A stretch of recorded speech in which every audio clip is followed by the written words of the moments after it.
Was 2025 the season of crash out, or was that just me? Every single step that I went through to try to get this podcast on the air, I was met with another challenge. You just have to grind harder than everybody else. So last night I was going through my phone. I was looking back at all the different content that I made, and I was just trying to organize everything into a folder. As I was going through everything, I have done so much more than I even realized that I have done. It gave me a moment of pause where I realized it's time to stop crashing out, number one. Number two, it's time to actually be proud of myself and just continue pushing through the cringe. If you're watching with me on YouTube, thank you so much for being here. This is officially my first chaotic podcast YouTube video, and jumping in scared, jumping in cringe. Please subscribe if you want to follow along the journey, and let's get into it. Let's just get right into what we all know. The audio did not work in my last episode. It felt like my biggest fail because I love that episode with my friend Angel, which is the last episode. If you haven't listened to it, just know I know the audio is not where it should be. And actually, I sat on that episode for almost 2 months because I just felt like the quality wasn't up to what I was capable of producing. And it really crippled me. And I think that was a theme for me all throughout 2025, was being crippled by perfectionism. My best friend said this to me the other day. She was like, Kaylee, don't let perfectionism cripple you. I couldn't believe it was happening again, yet it's still my biggest struggle. What happened was it only recorded my microphone in my nice crisp audio, and my guest, Angel, her microphone did not record. So I had to use my backup audio, which I'm glad I had because everything she had to say was so important, I think, for everyone to hear. And she was so brave for just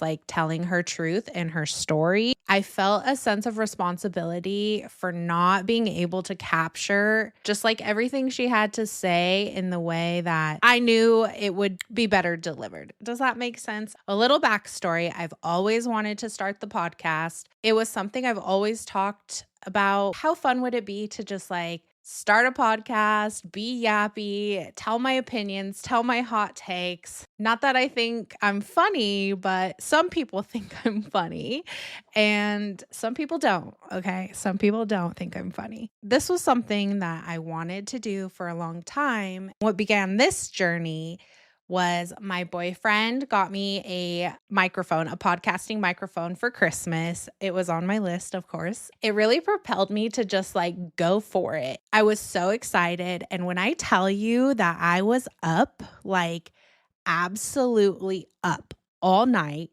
for days and days, and I was watching YouTube videos and looking on Instagram and on ChatGPT, researching and trying to figure out how I'm going to start the podcast. What am I going to talk about? What do people care about? How should I talk about it? How do I use the equipment? What equipment do I use to record? And basically all the basics. It took me 2 months of just head in the books, or should I say head into YouTube, before I actually launched the podcast with my first episode, which was in March. I was really excited about that. I planned it. I recorded it. Seth was my first guest. I thought we did great. However, it was not without challenges, let's say. Obviously, I learned so much. The first thing being I was so nervous. What I did not anticipate is how long or how difficult it would be to edit the podcast. How I knew nothing about color grading. I knew nothing about editing. I was trying to teach myself how to use Premiere Pro from nothing. During that editing process, the biggest issue I had is we recorded on 2 different microphones, which was fine, but the microphone that I was using picked up so much feedback and I could hear everything in my line of recording. Every time he spoke, there was like an echo. It was almost impossible to edit out. And when I tell you it took me over 10 hours to edit that episode, I am not being dramatic. And it might have even took me even longer. And then I had to learn how to cut it up into shorts. There were different apps that I tried to use, but they didn't cut right, or it distorted the quality of the footage. It distorted the quality of the file. I didn't know anything about recording file sizes, and my videos were so big, I couldn't get them to upload on anything. I tried to use a couple AI editors, and my videos were just too big, and I didn't know how to shrink them. So then I had to learn how to shrink them. And every single step that I went through to try to get this podcast on the air, I was met with another challenge. And so it took some time to get to the second episode. I tried a solo episode and I realized I am so uncomfortable. I had things that I wanted to say, but I just couldn't communicate them in the way that I wanted to. I feel like that right now because I have not done a solo episode in quite some time. If I'm rambling, bear with me. We're going to get better. That's the 2026 motto. Every day we are getting better. 2026 motto. Long story, long to say, when I had my next guest, I did sample recordings. I tried to make sure everything was right. The audio I finally got down, but my microphone just was not good. It was so hard to get like the audio right. And that's what mattered. I finally figured it out with the freaking audio. And then when I had my third guest on the podcast, we recorded and I was feeling like this was my best episode yet. I had so much more confidence, so much more know-how and skills, because at this point I had been putting in hours and hours of learning and tutorials and YouTube, still just learning how to edit, learning how to mix audio, learning how to fix the audio that I recorded so badly.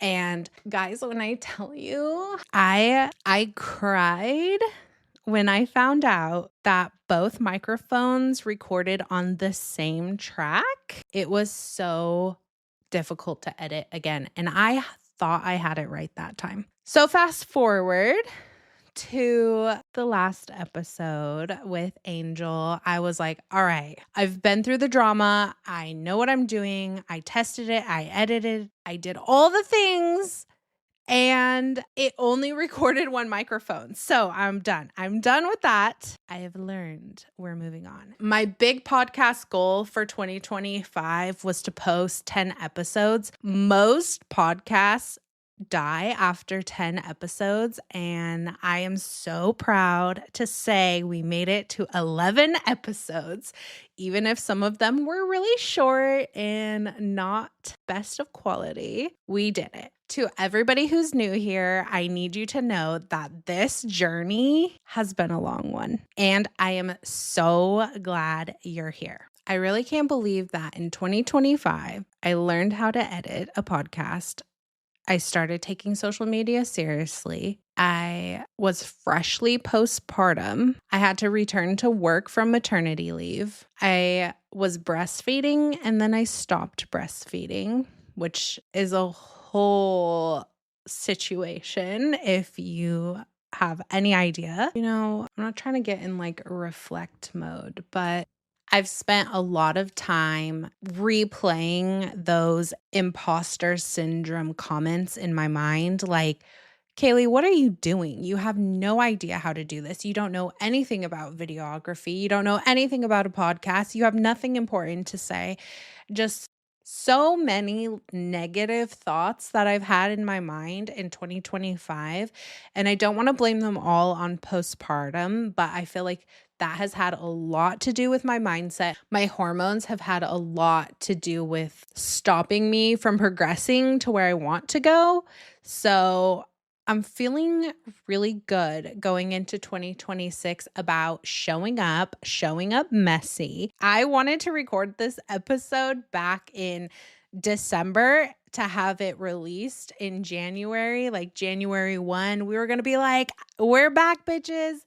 But life happens and I didn't get to it. If sharing any of that like defeat story with the podcast and the embarrassment of not being able to do it right does anything for you, I just hope that you realize like January 14th, you can start. January, first of all, right now, January is not over. The beginning of the year doesn't even matter. It doesn't even matter. Start your podcast. Start posting on social media. Start your small business. Like, get out there and start doing things. Those of you who don't know, I also do wedding content creating, and I did a Bridal Fest show here in Spokane, Washington last weekend. And when I tell you, I feel like I've never grinded harder in my life. I am not kidding. Everybody in my house got the stomach flu, and it hit me in the middle of the convention. First, it started with the baby, which, to be fair, babies are kind of throwing up and barfing all the time. So I wasn't totally sure what was going on, but she got sick on Thursday. And then my man started feeling sick Friday night. And when we woke up on Saturday, he told me like his stomach wasn't feeling really well. And then I was giving him a hard time. I was like, baby, you're 30. You can't eat Mexican food anymore. He's like, no, that's not it. But I didn't believe him, obviously, because we've seen him with the man cold. I went to the bridal convention and I was working the convention. I was pitching myself all day, high energy, like really excited to be there and really excited to like meet all the brides and potentially like book weddings. And then I started feeling nauseous, and then I started feeling dizzy. And then I had to leave 30 minutes early because I just really wasn't feeling well.